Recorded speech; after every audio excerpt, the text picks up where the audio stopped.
This is a disclaimer, an invitation to listen beyond the words. Dear listeners, as you prepare to lose yourself in the tapestry of this tale, spun with care and woven with countless voices, allow me a moment to reflect on the nature of storytelling itself. Words, like wayward stars, often shine with unpredictable brilliance. They illuminate, they resonate, but they can also flicker as they cross from tongue to ear. In this telling, where the art of the spoken word meets the boundless intricacies of language, there may be an occasional note that rings unexpected, a pronunciation shaped by a performer's unique cadence, a name rendered slightly different than imagined, a rhythm that dances to its own tune. These moments are not flaws, but gentle reminders of the heart behind the performance, breathing life into the story in its own vivid way. Rather than distractions, consider them the creases in an ancient map, the character of a voice etched with the echoes of the world it seeks to bring alive. They are the marks of a tale well told, alive with the imperfections that makes human. Lean into the magic, allow the story to wash over you, and trust that, no matter the shape of each word, the soul of the journey remains unchanged. Your willingness to listen with an open heart is the truest magic of all. A case of identity. 1. My dear fellow, said Sherlock Holmes as we sat on either side of the fire in his lodgings at Baker Street, life is infinitely stranger than anything which the mind of man could invent. We would not dare to conceive the things which are really mere commonplaces of existence. If we could fly out of that window hand in hand, hover over this great city, gently remove the roofs, and peep in at the queer things which are going on, the strange coincidences, the plannings, the cross-purposes, the wonderful chains of events, working through generations, and leading to the most outré results, it would make all fiction with its conventionalities and foreseen conclusions most stale and unprofitable. And yet I am not convinced of it, I answered. The cases which come to light in the papers are, as a rule, bald enough and vulgar enough. We have in our police reports realism pushed to its extreme limits, and yet the result is, it must be confessed, neither fascinating nor artistic. A certain selection and discretion must be used in producing a realistic effect, remarked Holmes. This is wanting in the police report, where more stress is laid, perhaps, upon the platitudes of the magistrate than upon the details, which to an observer contain the vital essence of the whole matter. Depend upon it, there is nothing so unnatural as the commonplace. I smiled and shook my head. I can quite understand your thinking so, I said. Of course, in your position of unofficial advisor and helper to everybody who is absolutely puzzled, throughout 3 continents, you are brought in contact with all that is strange and bizarre. But here, I picked up the morning paper from the ground. Let us put it to a practical test. Here is the first heading upon which I come. A husband's cruelty to his wife. There is half a column of print, but I know without reading it that it is all perfectly familiar to me. There is, of course, the other woman, the drink, the push, the blow, the bruise, the sympathetic sister or landlady. The crudest of writers could invent nothing more crude. Indeed, your example is an unfortunate one for your argument, said Holmes, taking the paper and glancing his eye down it. This is the Dundas separation case, and, as it happens, I was engaged in clearing up some small points in connection with it. The husband was a teetotaler, there was no other woman, and the conduct complained of was that he had drifted into the habit of winding up every meal by taking out his false teeth and hurling them at his wife, which, you will allow, is not an action likely to occur to the imagination of the average storyteller. Take a pinch of snuff, doctor, and acknowledge that I have scored over you in your example. He held out his snuff-box of old gold, with a great amethyst in the center of the lid. Its splendor was in such contrast to his homely ways and simple life that I could not help commenting upon it. Ah, said he, I forgot that I had not seen you for some weeks. It is a little souvenir from the King of Bohemia in return for my assistance in the case of the Irene Adler papers. And the ring? I asked, glancing at a remarkable brilliant which sparkled upon his finger. It was from the reigning family of Holland, though the matter in which I served them was of such delicacy that I cannot confide it even to you, who have been good enough to chronicle one or two of my little problems. And have you any on hand just now? I asked with interest. Some 10 or 12, but none which present any feature of interest. They are important, you understand, without being interesting. Indeed, I have found that it is usually in unimportant matters that there is a field for the observation, and for the quick analysis of cause and effect which gives the charm to an investigation. The larger crimes are apt to be the simpler, for the bigger the crime the more obvious, as a rule, is the motive. In these cases, save for one rather intricate matter which has been referred to me from Marseilles, there is nothing which presents any features of interest. It is possible, however, that I may have something better before very many minutes are over, for this is one of my clients, or I am much mistaken. He had risen from his chair and was standing between the parted blinds gazing down into the dull neutral-tinted London street. Looking over his shoulder, I saw that on the pavement opposite there stood a large woman with a heavy fur boa around her neck, and a large curling red feather in a broad-brimmed hat which was tilted in a coquettish Duchess of Devonshire fashion over her ear. From under this great panoply she peeped up in a nervous, hesitating fashion at our windows, while her body oscillated backward and forward, and her fingers fidgeted with her glove buttons. Suddenly, with a plunge, as of the swimmer who leaves the bank, she hurried across the road, and we heard the sharp clang of the bell. "I have seen those symptoms before," said Holmes, throwing his cigarette into the fire. "Oscillation upon the pavement always means an affaire de cœur. She would like advice, but is not sure that the matter is not too delicate for communication. And yet even here we may discriminate. When a woman has been seriously wronged by a man she no longer oscillates, and the usual symptom is a broken bell wire. Here we may take it that there is a love matter, but that the maiden is not so much angry as perplexed or grieved. But here she comes in person to resolve our doubts." As he spoke there was a tap at the door, and the boy in buttons entered to announce Miss Mary Sutherland, while the lady herself loomed behind his small black figure like a full-sailed merchantman behind a tiny pilot boat. Sherlock Holmes welcomed her with the easy courtesy for which he was remarkable, and, having closed the door and bowed her into an armchair, he looked her over in the minute and yet abstracted fashion which was peculiar to him. "Do you not find," he said, "that with your short sight it is a little trying to do so much typewriting?" "I did at first," she answered, "but now I know where the letters are without looking." Then, suddenly realizing the full purport of his words, she gave a violent start and looked up, with fear and astonishment upon her broad, good-humored face. "You've heard about me, Mr. Holmes," she cried, "else how could you know all that?" "Never mind," said Holmes, laughing. "It is my business to know things. Perhaps I have trained myself to see what others overlook. If not, why should you come to consult me? I came to you, sir, because I heard of you from Mrs. Etheridge, whose husband you found so easy when the police and everyone had given him up for dead. Oh, Mr. Holmes, I wish you would do as much for me. I'm not rich, but still I have 100 a year in my own right, besides the little that I make by the machine, and I would give it all to know what has become of Mr. Hosmer Angel." "Why did you come away to consult me in such a hurry?" asked Sherlock Holmes, with his fingertips together and his eyes to the ceiling.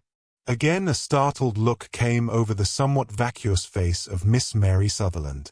"Yes, I did bang out of the house," she said, "for it made me angry to see the easy way in which Mr. Windibank, that is, my father, took it all. He would not go to the police, and he would not go to you, and so at last, as he would do nothing and kept on saying that there was no harm done, it made me mad, and I just on with my things and came right away to you.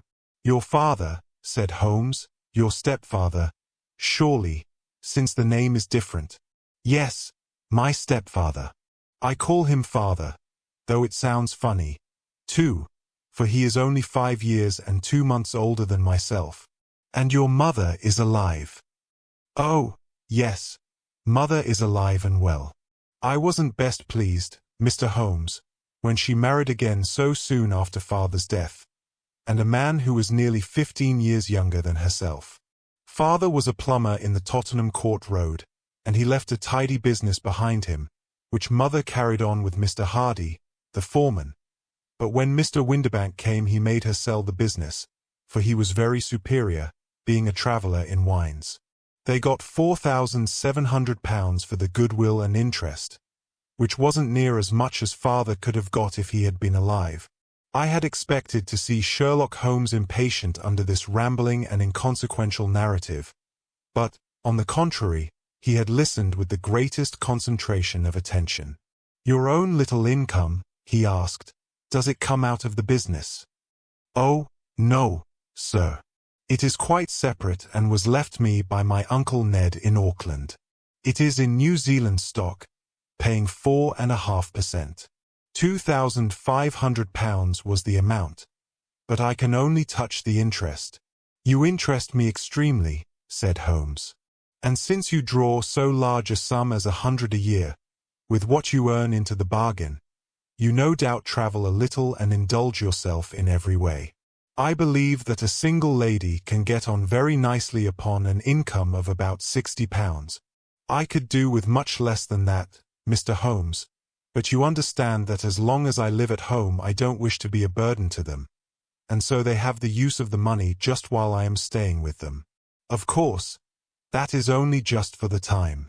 Mr. Windibank draws my interest every quarter and pays it over to mother, and I find that I can do pretty well with what I earn at typewriting. It brings me twopence a sheet, and I can often do from 15 to 20 sheets in a day. You have made your position very clear to me, said Holmes. This is my friend, Dr. Watson, before whom you can speak as freely as before myself. Kindly tell us now all about your connection with Mr. Hosmer Angel. A flush stole over Miss Sutherland's face, and she picked nervously at the fringe of her jacket. I met him first at the gasfitters' ball, she said. They used to send father tickets when he was alive, and then afterwards they remembered us, and sent them to mother. Mr. Windibank did not wish us to go. He never did wish us to go anywhere. He would get quite mad if I wanted so much as to join a Sunday school treat. But this time I was set on going, and I would go, for what right had he to prevent? He said the folk were not fit for us to know, when all father's friends were to be there.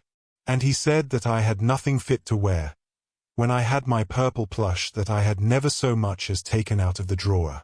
At last, when nothing else would do, he went off to France upon the business of the firm. But we went, mother and I, with Mr. Hardy, who used to be our foreman, and it was there I met Mr. Hosmer Angel. I suppose, said Holmes, that when Mr. Windibank came back from France he was very annoyed at your having gone to the ball. Oh, well, he was very good about it.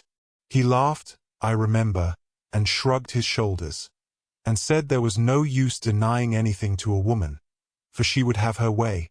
I see. Then at the gasfitters' ball you met, as I understand, a gentleman called Mr. Hosmer Angel. Yes, sir. I met him that night, and he called next day to ask if we had got home all safe, and after that we met him. That is to say, Mr. Holmes, I met him twice for walks, but after that father came back again, and Mr. Hosmer Angel could not come to the house any more. No. Well, you know father didn't like anything of the sort.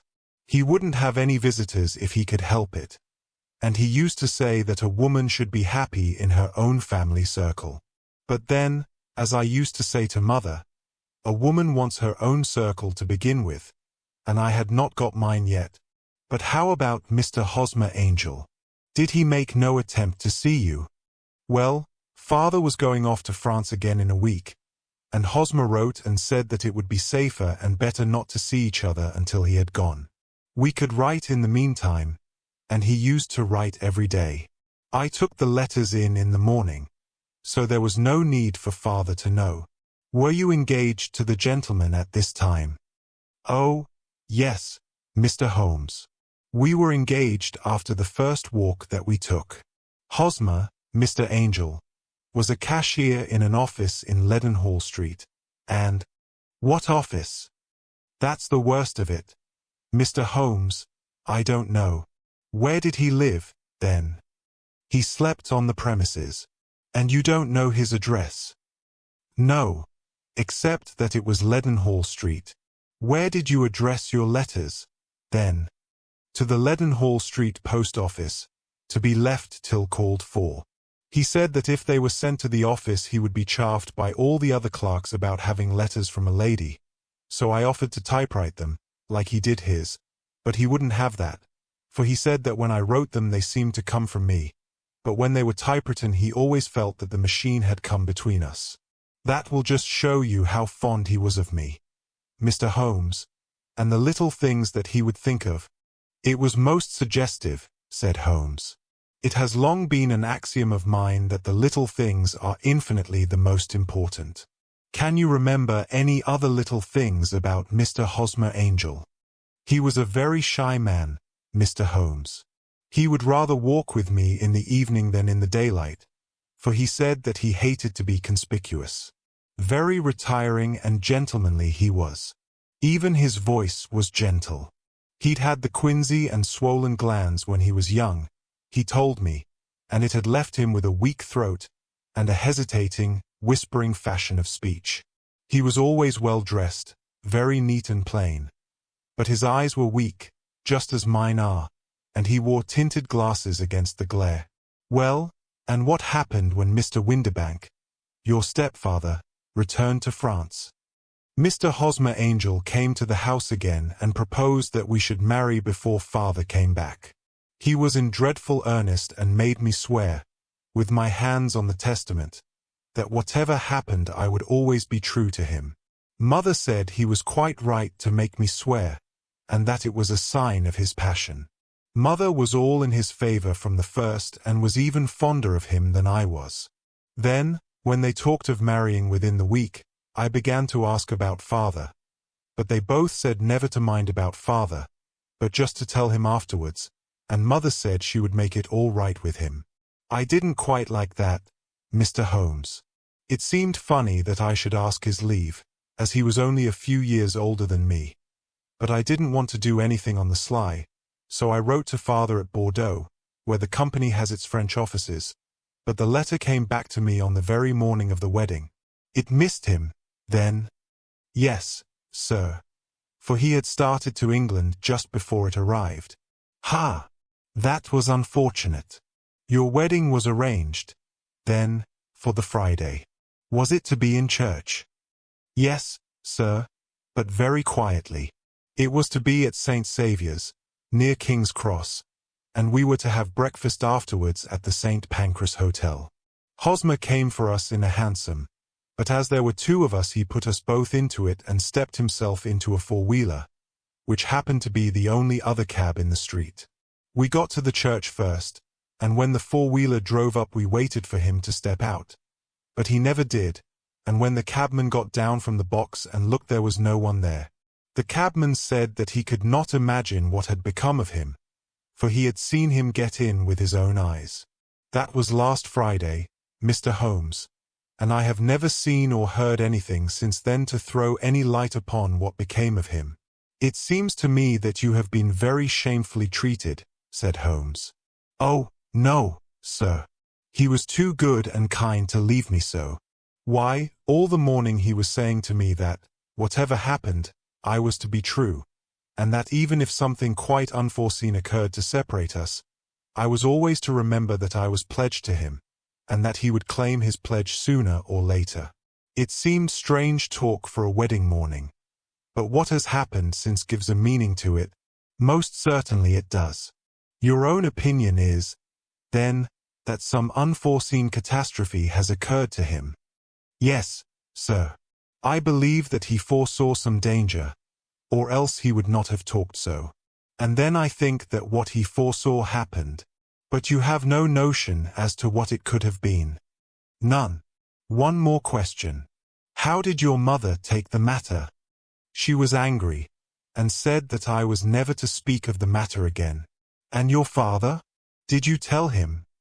Yes, and he seemed to think, with me, that something had happened, and that I should hear of Hosmer again. As he said, what interest could anyone have in bringing me to the doors of the church, and then leaving me? Now, if he had borrowed my money, or if he had married me and got my money settled on him, there might be some reason. But Hosmer was very independent about money and never would look at a shilling of mine. And yet, what could have happened? And why could he not write? Oh, it drives me half mad to think of it. And I can't sleep a wink at night. She pulled a little handkerchief out of her muff and began to sob heavily into it. I shall glance into the case for you, said Holmes, rising, and I have no doubt that we shall reach some definite result. Let the weight of the matter rest upon me now, and do not let your mind dwell upon it further. Above all, try to let Mr. Hosmer Angel vanish from your memory, as he has done from your life. Then you don't think I'll see him again? I fear not. Then what has happened to him? You will leave that question in my hands. I should like an accurate description of him and any letters of his which you can spare. I advertised for him in last Saturday's Chronicle, said she. Here is the slip and here are 4 letters from him. Thank you. And your address? Number 31 Leon Place, Camberwell. Mr. Angel's address you never had, I understand. Where is your father's place of business? He travels for Westhouse and Marbank, the great claret importers of Fenchurch Street. Thank you. You have made your statement very clearly. You will leave the papers here, and remember the advice which I have given you. Let the whole incident be a sealed book, and do not allow it to affect your life. You are very kind, Mr. Holmes, but I cannot do that. I shall be true to Hosmer. He shall find me ready when he comes back. For all the preposterous hat and the vacuous face, there was something noble in the simple faith of our visitor which compelled our respect. She laid her little bundle of papers upon the table and went her way, with a promise to come again whenever she might be summoned. Sherlock Holmes sat silent for a few minutes with his fingertips still pressed together, his legs stretched out in front of him, and his gaze directed upward to the ceiling. Then he took down from the rack the old and oily clay pipe, which was to him as a counselor, and, having lit it, he leaned back in his chair, with the thick blue cloud wreaths spinning up from him, and a look of infinite languor in his face. Quite an interesting study, that maiden, he observed.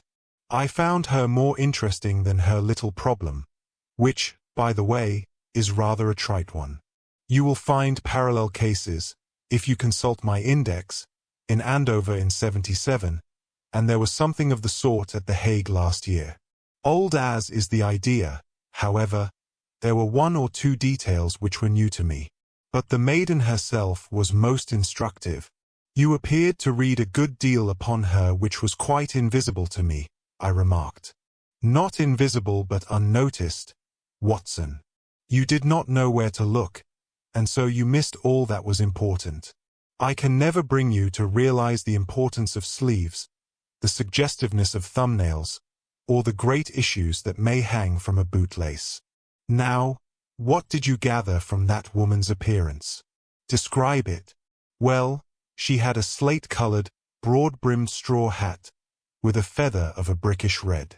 Her jacket was black, with black beads sewn upon it, and a fringe of little black jet ornaments. Her dress was brown, rather darker than coffee color, with a little purple plush at the neck and sleeves. Her gloves were grayish and were worn through at the right forefinger. Her boots I didn't observe. She had small round, hanging gold earrings, and a general air of being fairly well-to-do in a vulgar, comfortable, easygoing way. Sherlock Holmes clapped his hands softly together and chuckled. "'Pon my word, Watson, you are coming along wonderfully. You have really done very well indeed. It is true that you have missed everything of importance, but you have hit upon the method, and you have a quick eye for color. Never trust to general impressions, my boy, but concentrate yourself upon details. My first glance is always at a woman's sleeve. In a man it is perhaps better first to take the knee of the trouser. As you observe, this woman had plush upon her sleeves, which is a most useful material for showing traces. The double line a little above the wrist, where the typewriter presses against the table, was beautifully defined. The sewing machine, of the hand type, leaves a similar mark, but only on the left arm, and on the side of it farthest from the thumb, instead of being right across the broadest part, as this was. I then glanced at her face, and, observing the dint of a pince-nez at either side of her nose, I ventured a remark upon short sight and typewriting, which seemed to surprise her. It surprised me, but, surely, it was obvious. I was then much surprised and interested on glancing down to observe that, though the boots which she was wearing were not unlike each other, they were really odd ones, the one having a slightly decorated toe-cap, and the other a plain one. One was buttoned only in the 2 lower buttons out of 5, and the other at the 1st, 3rd, and 5th. Now, when you see that a young lady, otherwise neatly dressed, has come away from home with odd boots, half-buttoned, it is no great deduction to say that she came away in a hurry. And what else? I asked, keenly interested, as I always was, by my friend's incisive reasoning. I noted, in passing, that she had written a note before leaving home but after being fully dressed. You observed that her right glove was torn at the forefinger, but you did not apparently see that both glove and finger were stained with violet ink. She had written in a hurry and dipped her pen too deep. It must have been this morning, or the mark would not remain clear upon the finger. All this is amusing, though rather elementary, but I must go back to business, Watson. Would you mind reading me the advertised description of Mr. Hosmer Angel? I held the little printed slip to the light. Missing, it said, on the morning of the 14th, a gentleman named Hosmer Angel, about 5 feet 7 in height, strongly built, sallow complexion, black hair, a little bald in the center, bushy, black side whiskers and moustache, tinted glasses, slight infirmity of speech. Was dressed, when last seen, in black frock coat faced with silk, black waistcoat, gold Albert chain, and grey Harris tweed trousers, with brown gaiters over elastic-sided boots. Known to have been employed in an office in Leadenhall Street. Anybody bringing, and see. That will do, said Holmes. As to the letters, he continued, glancing over them, they are very commonplace. Absolutely no clue in them to Mr. Angel, save that he quotes Balzac once. There is one remarkable point, however, which will no doubt strike you. They are typewritten, I remarked. Not only that, but the signature is typewritten. Look at the neat little Hosmer Angel at the bottom. There is a date, you see, but no superscription except Leadenhall Street, which is rather vague. The point about the signature is very suggestive. In fact, we may call it conclusive. Of what? My dear fellow, is it possible you do not see how strongly it bears upon the case? I cannot say that I do unless it were that he wished to be able to deny his signature if an action for breach of promise were instituted. No, that was not the point. However, I shall write 2 letters, which should settle the matter. One is to a firm in the city, the other is to the young lady's stepfather, Mr. Windibank, asking him whether he could meet us here at 6 o'clock tomorrow evening. It is just as well that we should do business with the male relatives. And now, Doctor, we can do nothing until the answers to those letters come. So we may put our little problem upon the shelf for the interim. I had had so many reasons to believe in my friend's subtle powers of reasoning and extraordinary energy in action that I felt that he must have some solid grounds for the assured and easy demeanor with which he treated the singular mystery which he had been called upon to fathom. Once only had I known him to fail, in the case of the King of Bohemia and of the Irene Adler photograph. But when I looked back to the weird business of the sign of 4, and the extraordinary circumstances connected with the study in scarlet, I felt that it would be a strange tangle indeed which he could not unravel.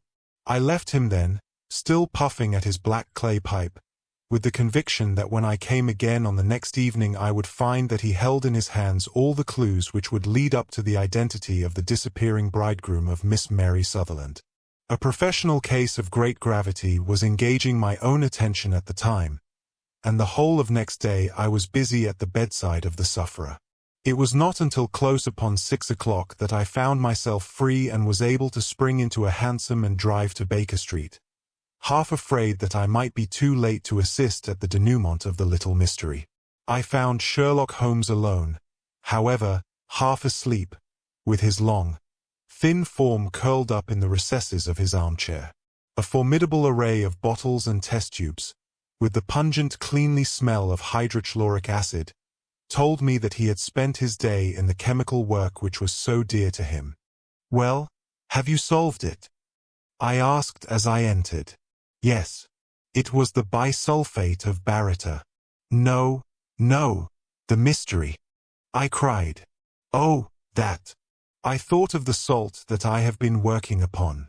There was never any mystery in the matter, though, as I said yesterday, some of the details are of interest. The only drawback is that there is no law, I fear, that can touch the scoundrel. Who was he, then, and what was his object in deserting Miss Sutherland?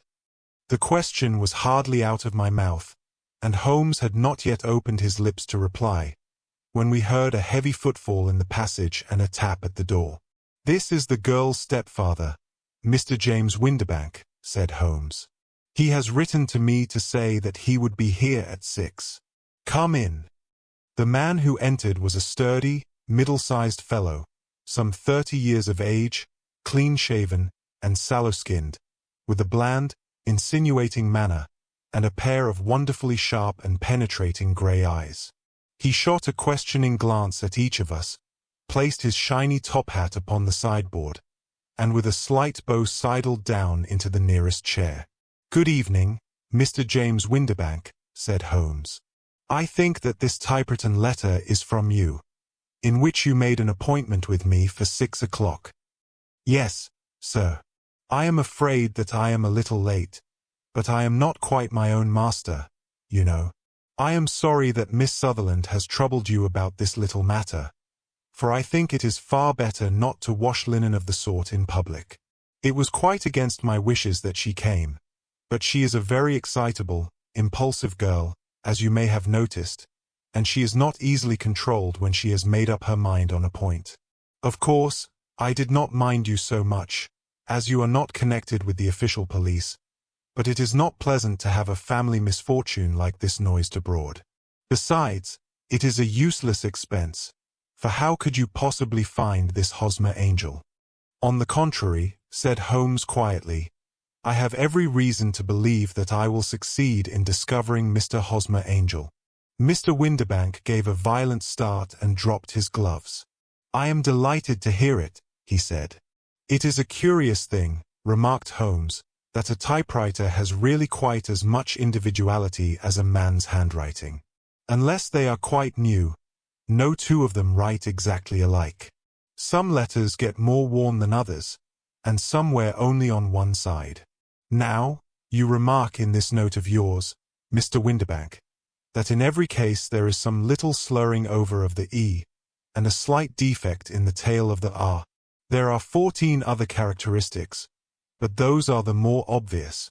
We do all our correspondence with this machine at the office, and no doubt it is a little worn," our visitor answered, glancing keenly at Holmes with his bright little eyes. "And now I will show you what is really a very interesting study, Mr. Windibank," Holmes continued. "I think of writing another little monograph some of these days on the typewriter and its relation to crime. It is a subject to which I have devoted some little attention.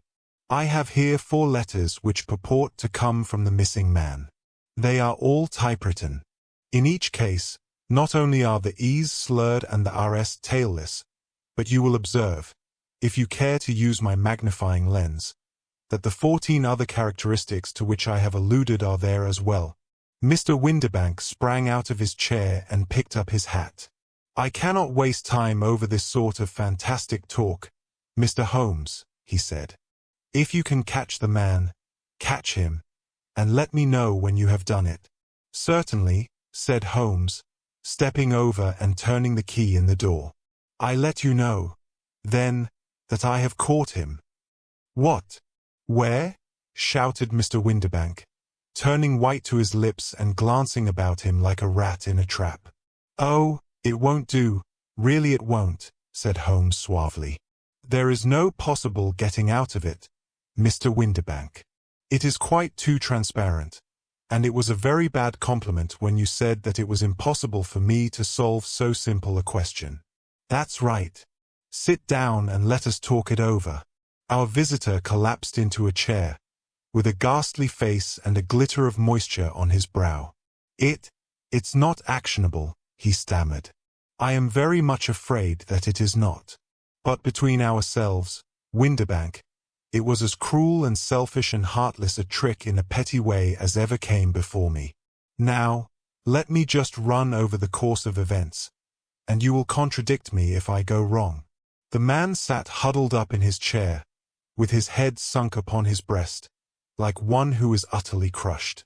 Holmes stuck his feet up on the corner of the mantelpiece and, leaning back with his hands in his pockets, began talking, rather to himself, as it seemed, than to us. The man married a woman very much older than himself for her money, said he, and he enjoyed the use of the money of the daughter as long as she lived with them. It was a considerable sum, for people in their position, and the loss of it would have made a serious difference. It was worth an effort to preserve it. The daughter was of a good, amiable disposition, but affectionate and warm-hearted in her ways, so that it was evident that with her fair personal advantages, and her little income, she would not be allowed to remain single long. Now her marriage would mean, of course, the loss of 100 a year, so what does her stepfather do to prevent it? He takes the obvious course of keeping her at home and forbidding her to seek the company of people of her own age. But soon he found that that would not answer forever. She became restive, insisted upon her rights, and finally announced her positive intention of going to a certain ball. What does her clever stepfather do then? He conceives an idea more creditable to his head than to his heart. With the connivance and assistance of his wife he disguised himself, covered those keen eyes with tinted glasses, masked the face with a moustache and a pair of bushy whiskers, sunk that clear voice into an insinuating whisper, and doubly secure on account of the girl's short sight, he appears as Mr. Hosmer Angel, and keeps off other lovers by making love himself. It was only a joke at first, groaned our visitor. We never thought that she would have been so carried away. Very likely not. However that may be, the young lady was very decidedly carried away, and, having quite made up her mind that her stepfather was in France, the suspicion of treachery never for an instant entered her mind. She was flattered by the gentleman's attentions, and the effect was increased by the loudly expressed admiration of her mother. Then Mr. Angel began to call, for it was obvious that the matter should be pushed as far as it would go if a real effect were to be produced. There were meetings, and an engagement, which would finally secure the girl's affections from turning towards anyone else. But the deception could not be kept up forever. These pretended journeys to France were rather cumbrous. The thing to do was clearly to bring the business to an end in such a dramatic manner that it would leave a permanent impression upon the young lady's mind and prevent her from looking upon any other suitor for some time to come. Hence those vows of fidelity exacted upon a testament, and hence also the allusions to a possibility of something happening on the very morning of the wedding. James Windibank wished Miss Sutherland to be so bound to Hosmer Angel, and so uncertain as to his fate, that for 10 years to come, at any rate, she would not listen to another man. As far as the church door he brought her, and then, as he could go no farther, he conveniently vanished away by the old trick of stepping in at one door of a four-wheeler and out at the other. I think that was the chain of events, Mr. Windibank. Our visitor had recovered something of his assurance while Holmes had been talking, and he rose from his chair now with a cold sneer upon his pale face. "It may be so, or it may not, Mr. Holmes," said he, "but if you are so very sharp you ought to be sharp enough to know that it is you who are breaking the law now, and not me. I have done nothing actionable from the first, but as long as you keep that door locked you lay yourself open to an action for assault and illegal constraint. The law cannot, as you say, touch you," said Holmes, unlocking and throwing open the door. "Yet there never was a man who deserved punishment more. If the young lady has a brother or a friend, he ought to lay a whip across your shoulders. By Jove," he continued, flushing up at the sight of the bitter sneer upon the man's face, "it is not part of my duties to my client, but here's a hunting crop handy, and I think I shall just treat myself to." He took 2 swift steps to the whip, but before he could grasp it there was a wild clatter of steps upon the stairs. The heavy hall door banged, and from the window we could see Mr. James Windibank running at the top of his speed down the road. "There's a cold-blooded scoundrel," said Holmes, laughing, as he threw himself down into his chair once more. "That fellow will rise from crime to crime until he does something very bad, and ends on a gallows. The case has, in some respects, been not entirely devoid of interest." "I cannot now entirely see all the steps of your reasoning," I remarked. "Well, of course it was obvious from the first that this Mr. Hosmer Angel must have some strong object for his curious conduct, and it was equally clear that the only man who really profited by the incident, as far as we could see, was the stepfather. Then the fact that the 2 men were never together, but that the one always appeared when the other was away, was suggestive. So were the tinted spectacles and the curious voice, which both hinted at a disguise, as did the bushy whiskers.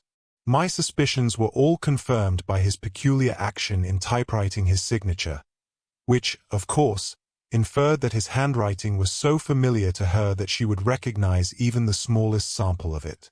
You see, all these isolated facts, together with many minor ones, all pointed in the same direction. And how did you verify them? Having once spotted my man, it was easy to get corroboration.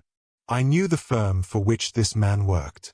Having taken the printed description, I eliminated everything from it which could be the result of a disguise, the whiskers, the glasses, the voice, and I sent it to the firm, with a request that they would inform me whether it answered to the description of any of their travelers. I had already noticed the peculiarities of the typewriter, and I wrote to the man himself at his business address asking him if he would come here. As I expected, his reply was typewritten and revealed the same trivial but characteristic defects. The same post brought me a letter from Westhouse and Marbank, of Fenchurch Street, to say that the description tallied in every respect with that of their employee, James Windibank. Voilà tout. And Miss Sutherland. If I tell her, she will not believe me. You may remember the old Persian saying, "There is danger for him who taketh the tiger cub, and danger also for whoso snatches a delusion from a woman." There is as much sense in Hafiz as in Horace, and as much knowledge of the world. Dear listener, we close the pages on another tale, a journey through words, imagination, and emotion. Here at the Falls Audiobook, where stories flow like a river's current, carrying you to distant worlds and uncharted depths, we thank you for joining us. As always, we invite you to linger a little longer. Subscribe to our channel to discover more stories waiting to be heard, each a cascade of voices, ideas, and artistry. And remember, every great story begins with a single word. Perhaps the next one will begin with you. Until our voices meet again, may your days be filled with quiet moments, rich pages, and the soothing sound of a story well told. This is the Falls Audiobook, signing off.